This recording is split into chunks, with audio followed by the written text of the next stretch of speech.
ternyata si Towel ini bisa bermain bola juga ya teman-teman. Iya, saudara-saudara, kita perhatikan kocekan mau dari Bung Towel. Dia melewati dua pemain, saudara-saudara. Kali ini dia coba menahan bola dengan kaki kanannya dari belakang. Iya, kita lihat aksi-aksi individu yang ditunjukkan oleh si Towel ini. Ternyata teman-teman, si Towel ini bukan hanya pandai ngebacot. Si Towel ini bukan hanya pandai mengkritik kinerja dari Coach Sintayong dan juga Bapak Erick Thohir. Ternyata si Towel ini adalah orang yang jago bermain sepak bola. Ini tentunya di luar dari nalar kita ya teman-teman. Sensitif yang bisa bikin baper. Kenapa? Kan Bung Toel selama ini difitnah. Bung Toel mafia, Bung Toel tukang titip pemain. Wow, fitnah itu bertebaran, sangat masif dalam atau mungkin dalam beberapa bulan terakhir ini kan. Nah, karena difitnah tukang titip pemain mafia, jadi saya malah sengaja sekarang mau buka soal pemain titipan. Kalau soal mafia bola, asal tahu aja, saya malah dapat peringatan atau ancaman baik secara halus maupun langsung untuk tidak mengungkapkan apa yang terjadi dalam beberapa pertandingan yang menjadi sorotan atau yang sudah masuk ke ranah penyidikan oleh Satgas Mafia Bola. Malah saya ada ya semacam peringatan halus, warning halus itu ada. Jadi yang katanya Bung Toel mafia bola, kenapa harus dikasih peringatan, dibisik-bisik supaya jangan berisik. Assalamualaikum warahmatullahi wabarakatuh. Salam salve, Om Swastiastu, Namo Buddhaya, salam kebajikan, salam olahraga. Teman-teman, jumpa lagi bersama saya di Falcon Channel. Sebelum menonton video ini, jangan lupa untuk subscribe channel ini dan nyalakan tombol loncengnya agar teman-teman bisa mendapatkan notifikasi bila ada video baru yang masuk. Oke, tadi di awal video teman-teman sudah saksikan sebuah pertunjukan yang sangat menarik yang tentunya ya selama ini tidak pernah teman-teman duga kalau ternyata abang kita yang satu ini, Bung Towel, pandai bermain sepak bola. Nah, di video kedua teman-teman, si Towel mengatakan bahwa saya menyimpulkan ya bahwa seolah-olah si Towel ini dia tahu tentang mafia sepak bola. Jadi menurutnya ya dia itu takut untuk memberitahukan karena ada yang mengancam dia. Pertanyaan saya seperti ini. Kalau misalnya dia takut, apakah dia juga pernah terlibat di dalam mafia bola sehingga ketika diancam balik, dia jadi ikut takut? Biasanya seperti itu. Ya, seseorang dia jika mengetahui sesuatu, ketika dia ingin melaporkan, namun karena dia pernah terlibat masalah yang sama, kemudian diberikan sebuah ancaman, pasti akan merasa takut. Dan ini yang dialami oleh si Towel ini teman-teman. Dia menurut perkataan dia tadi, katanya dia diancam terkait dengan mafia sepak bola Indonesia itu. Ya, berbicara tentang mafia sepak bola, sebenarnya kemarin atau beberapa hari lalu pikiran kita sudah dibuka oleh pernyataan Hernando Ari yang dimana ketika mereka melakukan atau mengikuti seleksi untuk masuk timnas U16 itu bahkan ada titip menitip pemain. Artinya mafia bola itu sesungguhnya ada di tubuh PSSI ketika itu. Kalau yang sekarang saya yakin ya mudah-mudahan tidak ada ya tapi kemarin saya melihat ada sebuah berita bahwa anak kandung dari Exco PSSI juga dicoret oleh Coach Novarianto itu di U16. Kemudian anaknya Darius Sinanta kalau tidak salah itu juga dicoret. Ya, artinya di sini menunjukkan bahwa memang tidak ada lagi istilahnya titip menitip pemain ya. Kalau titip menitip pemain itu kan pasti butuh ini cuan. Kita tahu kalau Darius Sinanta ini kan ya cuannya banyak. Ya, ini menunjukkan atau membuktikan bahwa memang di PSSI zaman sekarang sudah tidak ada lagi yang namanya titip menitip pemain, teman-teman. Bung Towel baru saja dilempar botol bekas, sudah kena mental. Apalagi dilempar telur busuk. Sebenarnya tuh di sini yang menciptakan perpecahan itu adalah Anda dengan statement-statement Anda yang di luar nalar. Ya. Setidaknya jika Anda tidak mau mengapresiasi terhadap apa yang telah tim nasional Indonesia torehkan saat ini, cukup Anda diam. Jangan malah Anda menggiring opini yang bakal menciptakan perpecahan antar supporter tim nasional Indonesia. Dan satu hal yang perlu Anda ingat, Anda emang layak diperlakukan seperti itu. Kasian, karena Anda sendirilah yang telah memecah belah para pecinta sepak bola tim nasional Indonesia. Kena loh. Program ini rasanya udah sulit untuk dihentikan ya, artinya sudah berjalan ini ya, sudah berjalan. Siapa deh yang ngomong ya? Harus ada yang batas sampai kapan program ini dibicarakan oleh Hernando kemarin akan dilakukan oleh PSSI. Ini kalau kemarin di awal mungkin saya sempat salah satu orang yang bereaksi terhadap naturalisasi ini. Kenapa? Karena saya melihat bahwa pemain-pemain kita ini tidak kekurangan pemain, gitu ya. Saya ingat betul ketika pertama kali PSSI melakukan naturalisasi, ya, itu adalah karena mencontoh Singapura waktu itu. Singapura menjadi juara AFF itu dengan beberapa pemain naturalisasinya. Kalau Singapura dicontoh, buat saya nggak relevan dengan kondisi jumlah pemain Indonesia, jumlah penduduk Indonesia yang jauh lebih besar dari Singapura, gitu ya. Nah sekarang program ini sudah jalan, bahkan sudah ada 14 pemain naturalisasi lagi ya di senior itu. Ini tentu apakah kita akan menggantungkan nasib sepak bola kita, masa depan sepak bola kita kepada pemain naturalisasi? Apakah PSSI bangsa ini akan menggantungkan masa depan sepak bola kita ini kepada federasi yang berada di negara lain? Gitu. Pemain-pemain, ya kan? Ya, pemain-pemain naturalisasi ini adalah pemain yang besar di negara lain, bermain di kompetisi negara lain.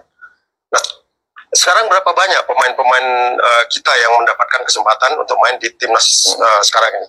Saya kemarin cukup bersyukur ya ketika melihat pertandingan Indonesia melawan Jordania. Melihat. Ya, saya suka dengan caption dari video ini. Heran dengan kakek ini, si paling ngotot tidak setuju dengan program diaspora. Si paling merasa paling berjasa dan berjaya. Padahal yang dibanggakan hanya juara kelompok UMR, yaitu kelompok umur. Pernyataan dari Fahri Husain ini, menurut pendapat saya teman-teman, dia sebenarnya iri ya.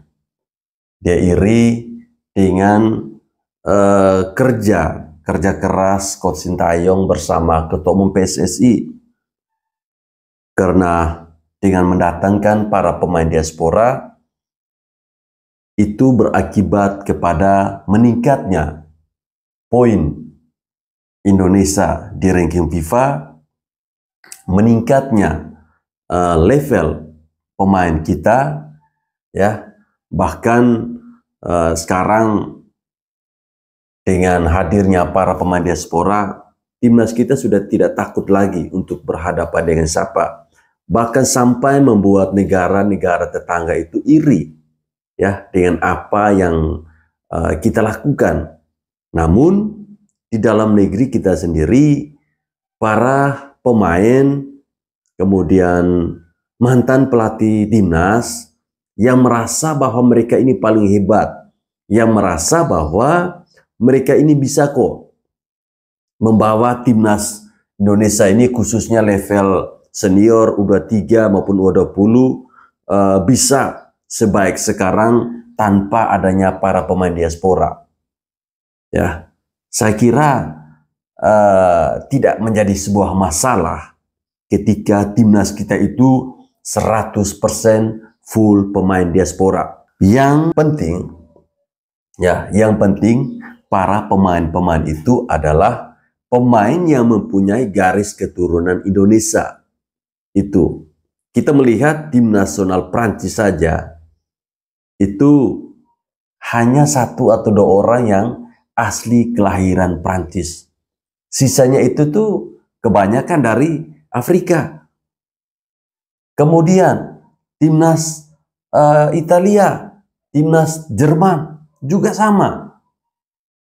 Artinya yang dilakukan oleh Indonesia saat ini itu bukan baru pertama kali. Dan bukan baru satu-satunya negara di dunia yang melakukan hal seperti itu. Ya, kita seharusnya merasa bersyukur ya. FIFA itu memberikan kesempatan bagi setiap negara untuk bisa menaturalisasikan pemain dengan catatan bahwa pemain itu masih mempunyai garis keturunan negara yang dia bela itu. Jadi tidak menjadi masalah, tidak perlu kita persoalkan. Ini hanya rasa iri saja ya, rasa iri saja si Fahri Hussein ini. Dia mungkin sudah malu karena baru-baru ini Hernando Ari membongkar aibnya, membongkar bobroknya proses seleksi tim nasional U16 ketika itu, di mana ada titip-menitip pemain. Bahkan Hernando Ari yang kita lihat, yang menurut ceritanya dia penampilan yang sangat bagus, tidak lolos di U16 itu. Dia bahkan lolos di U16 Liga Pelajarnya. Ini kan aneh sekali. Lagi rame ya kemarin ketika Hernando Ari itu diundang podcast di salah satu channel ya. Salah satu channel Hernando Ari bilang bahwa dia itu awalnya itu nggak diterima di timnas U16 pada saat itu pelatihnya Fahri Hussein, dan yang nyeleksi juga Fahri Hussein. Dia itu gagal walaupun dia merasa bahwa dia pada saat seleksi itu bermain maksimal, dan akhirnya karena dia lewat dari timnas pelajar dan bermain bagus, dia akhirnya ditarik lagi sama Fahri Hussein. Nah, disitulah Hernando Ari cerita di depan banyak orang adalah orang yang nyoba nitip anaknya di Fahri Hussein. Dan akhirnya apa yang disampaikan oleh Hernando Ari ini didamprat oleh Fahri Hussein karena rame ya kan, karena rame didamprat hingga akhirnya Hernando Ari itu harus melakukan klarifikasi. Aduh, sebenarnya enggak usahlah klarifikasi, ini hal yang umum. Ini hal yang umum di era-era kemarin. Bahkan mungkin sampai saat ini walaupun persentasenya kecil-kecilan masih ada lah. Masih ada. Bahkan di eranya Sintayong ketika pegang U19 itu juga disinyalir ya, dalam tanda kutip disinyalir adalah pemain dari petinggi-petinggi organisasi itu yang minta jatah anaknya masuk. Kalau kita mau buka-bukaan sih, apa yang disampaikan oleh Hernando Ari itu adalah kenyataan yang sangat-sangat umum. Mau dirahasiakan model seperti apapun, ya ini rahasia umum, coy. Iya. Ngapain lah Fahri Hussein akhirnya terusan teriak-teriak, nyentil atau negur Hernando Ari. Kalau kenyataannya seperti itulah, nggak usah takut itu Nando itu. Ya, nggak usah takut. Suarakan aja apa yang sudah kamu rasakan ketika seleksi. Disitulah wajah timnas kita era-era dulu. Bravo timnas Indonesia. Aku mau nanya sama kalian nih, apakah kalian punya perasaan yang sama nggak denganku? Dulu itu kalau ada Euro ya kan, kita itu penuh dengan hingar-bingar, hiruk-pikuk ya kan, ditempel itu poster drawing grup Euro di mana-mana ya kan, terus juga udah heboh untuk pertandingan Euro ya kan. Tapi kenapa sekarang rasanya biasa aja loh? Padahal kenapa, itu kira-kira besok kan udah mulai kan Jerman main ya kan, udah mulai pertandingan Euro. Tapi kayak biasa aja gitu, kayak nggak ada apa-apa. Kenapa kira-kira? Apakah karena timnas kita sekarang itu adalah yang paling ditunggu-tunggu gitu loh? Betul. Iya kan? Nah, salah satu yang mau aku lihat ya kemarin itu final Indonesia Open badminton itu sepi dari penonton. Ya walaupun memang banyak orang bilang tiketnya terlalu mahal ya. Yang tiket VIP-nya yang dulu 550 dijual 1,9, akhirnya sepi. Juga ada faktor wakil Indonesia nggak ada bermain di final ya. Tapi menurutku memang sebagian besar udah nggak terlalu aware dengan, nggak terlalu excited dengan badminton, tapi lebih ke timnas. Sama dengan Euro ini gitu loh. Biasa aja. Kenapa? Karena kita punya timnas yang jago gitu loh. Timnas kami aja main di round 3 kualifikasi Piala Dunia. Nah itu perasaanku loh. Apakah perasaan kalian sama juga nggak? Soalnya aku biasa aja sih mau Euro ini gitu loh. Nggak kayak dulu ya kan. Kapan Jerman main, kapan Italia main, kapan Prancis main, ya kan? Kapan Belanda main. Sekarang biasa aja gitu loh, biasa aja. Apakah kalian biasa aja? Karena timnas kita luar biasa. Salam timnas Indonesia. Ya benar sekali teman-teman, cerita tentang Euro ya. Ketika itu saya itu tuh selalu sibuk untuk mencari informasi Euro ini akan ditayangkan di mana. Kalau kita di NTT itu kan ya kayak TV-TV besar RCTI atau SCTV itu kan kadang belum dapat ya. Terus kita harus ngisi paket. Dan itu kita berjuang mati-matian untuk ngisi paket agar bisa nonton Euro. Tapi saat ini walaupun RCTI itu sudah ada di Nusa Tenggara Timur tanpa harus ngisi paket, tapi saya tidak ada nafsu sedikit pun untuk nonton Euro. Justru saat ini teman-teman, saya itu ingin agar cepat-cepat bulan September, ya, maunya habis Juni itu tuh langsung September. Soalnya penasaran karena timnas Indonesia sudah jago, penasaran timnas Indonesia akan bertemu kembali dengan Korea Selatan, dengan Jepang, ya. Ini kan di tim senior ya. Kalau di U23 kita sudah tahu lah bahwa timnas kita udah jago. Tapi senior ini kita perlu menunggu ini. Ini sebuah rasa penasaran ya. Sehingga tidak mengherankan ada yang bilang bahwa Euro ini biasa-biasa saja. Yang lebih luar biasa adalah tim nasional Indonesia di bawah asuhan Coach Sintayong. Sepertinya semuanya semakin terang benderang. Konspirasi antara Toel, Farisa ini dan para kolega semakin terlihat jelas. Buat kalian yang belum nonton ya, ini podcastnya Hernando sama Prasteguh Mas Sport 77 kalau nggak salah ya. Ini sangat membuka semuanya gitu loh. Di sini terlihat bahwa memang ya salah satu orang di kepelatihan PSSI itu menerima titipan pemain. Bayangin ya, Hernando dan juga Supriyadi sempat ditolak di timnas U16. Berarti titipan itu nyata guys. Semakin terlihat jelas kenapa ketika timnas kita sekarang berprestasi di bawah asuhan Coach Sintayong, banyak orang-orang yang gak suka gitu loh. Banyak orang yang gak mau timnas kita maju. Karena apa? Karena kalau timnas kita maju dipegang sama orang-orang yang jujur dan bener, maka nggak bisa ditimiki pemain. Udahlah, ini masih sotoy-sotoynya gua. Udah harus mengaku dah ya. Udah gak usah bikin sensasi lagi.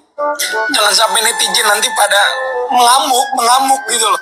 Ingat, negara kita itu dipecahkan oleh politik, dipecahkan oleh perbedaan, tapi disatukan oleh sepak bola. Jadi jangan main-main sama pendukung timnas. Ngaku dah mendingnya para komplotan, ngaku ya.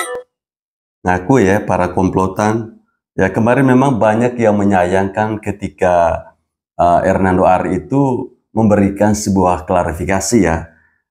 Mungkin dia ditekan atau dipaksa oleh Fahri Husaini atau seperti apa kita tidak tahu.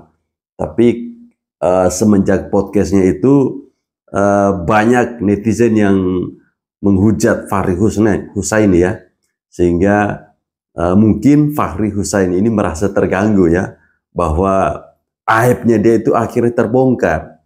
Jadi dia memaksa Hernando Ari untuk segera melakukan klarifikasi agar bisa membersihkan kumisnya Fahri Husaini. Dia itu masih terlalu sedikit cetak gol.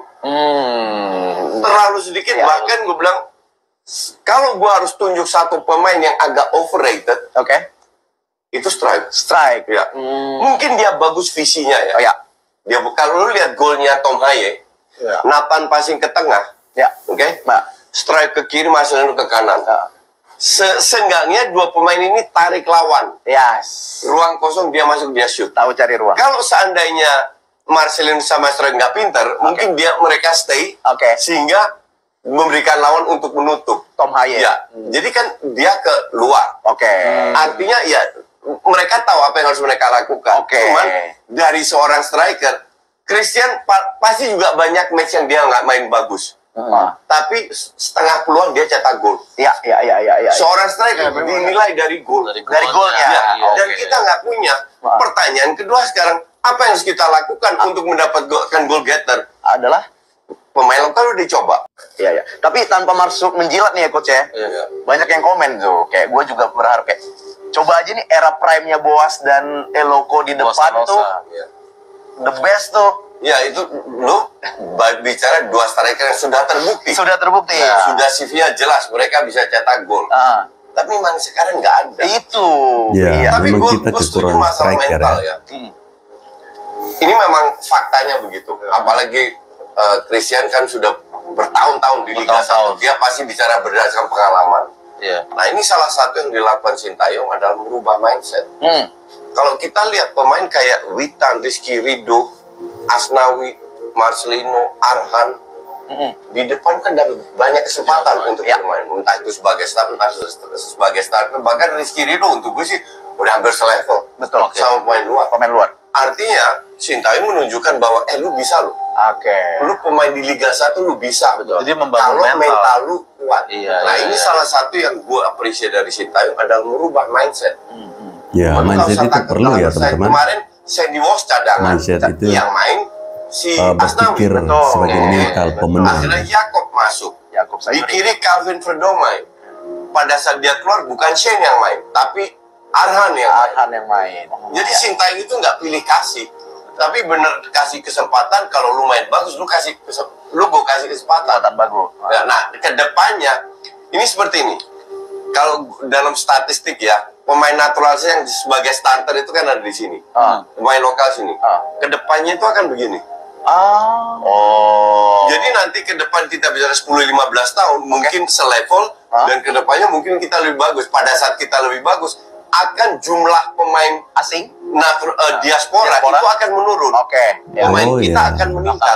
Sekarang memang segini. Tapi ini kan proses. Sepak bola adalah proses. 5, 10, 15 tahun kedepannya. Nah, tidak semudah yang kita jangan lihat hanya sekarang 1 match, 2 match kualifikasi enggak. Kita harus lihat jangka panjang. Yang dilakukan oleh Erick Thohir sama Sintayong adalah menanam proyek yang jangka panjang. Lo harus percaya atau enggak? Kalau lo percaya dengan proyek ini, you fight, kan dia terkenal fisiknya keras ya. Sintayong ini latihan fisik. Fisiknya keras ya.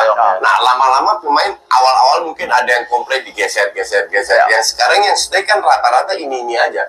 Nah, artinya mereka bisa mengikuti. Gitu. Jadi, gue rasa nggak perlu kita bahas eranya Boas sama Christian, tapi lebih fokus apa adanya sekarang.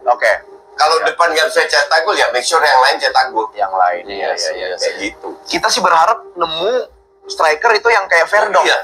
Maksudnya pertandingan pertama itu langsung bagus, nggak perlu adaptasi. Semua orang juga, semua orang juga mau gitu. Faktanya adalah pemain striker kita yang top Kurniawan, itu sudah pensiun semua. Iya benar. Masanya udah lewat. Siapa yang paling berpotensi coach menurut lo jadi the next-nya Kurniawan dan Bos dan nggak ada ya, karena pemain muda nggak dikasih kesempatan. Iya. Diisi semua oleh pemain luar. Itu Christian udah jelaskan tadi. Betul. Ya, dua belakang, dua tengah, dua depan, ini susah. Iya.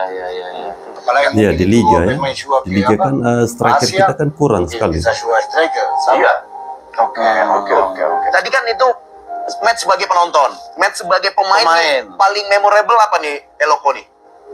Sebagai pemain timnas, pertandingan mana yang paling seru? Paling diingat. Paling diingat. Ya kalau kita lihat lawan Filipina juga. Oh waktu Filipina juga ya? Yang ngegolin itu ya Eloko ya?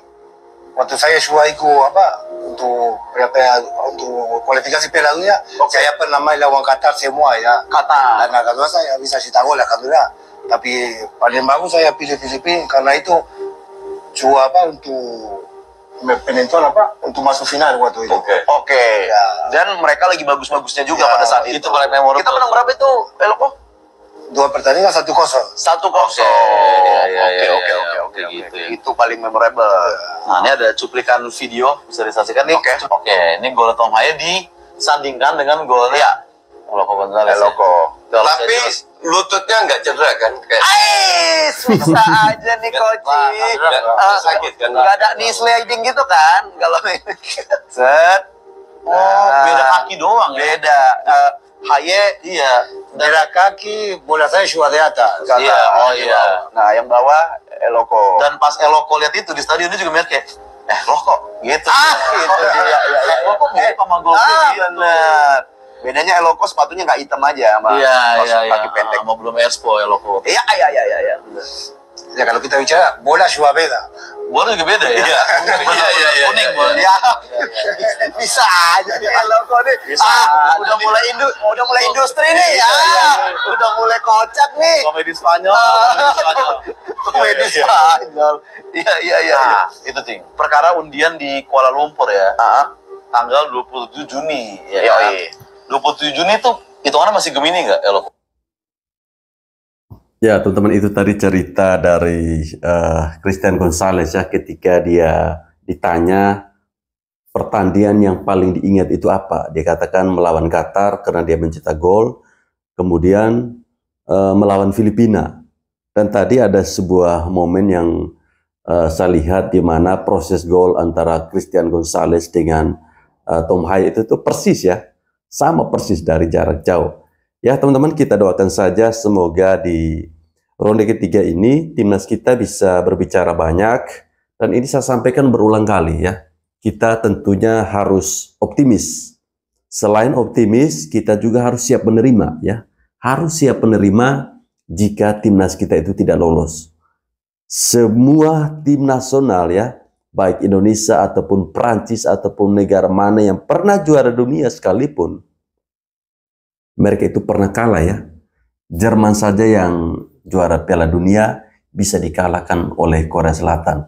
Jadi mulai saat ini kita harus siap-siap untuk menerima ya, untuk menerima jika nantinya timnas kita itu kalah. Lolos ke ronde ketiga saja itu kita sudah merasa sangat bersyukur ya. Merasa sangat bersyukur. Sebuah pencapaian yang mungkin 5 tahun lalu kita tidak pernah atau tidak pernah terbesit di dalam pikiran kita bahwa Indonesia kita kali ini bisa sampai ke ronde ketiga, bahwa Indonesia kita saat ini bisa tembus sampai ke semifinal Piala Asia U23 ya. Jadi kita harus patut bersyukur, kita harus tetap mendukung, kita abaikan si Towel, kita abaikan Fahri Husaini, kita abaikan Anton Sanjoyo, kita abaikan M. Tahir, kita abaikan Henry Satrio ya. Kita abaikan manusia-manusia sampah yang yang jadi setan itu mereka itu. Baik teman-teman, saya kira sampai di sini video saya. Terima kasih telah menonton video ini. Salam olahraga.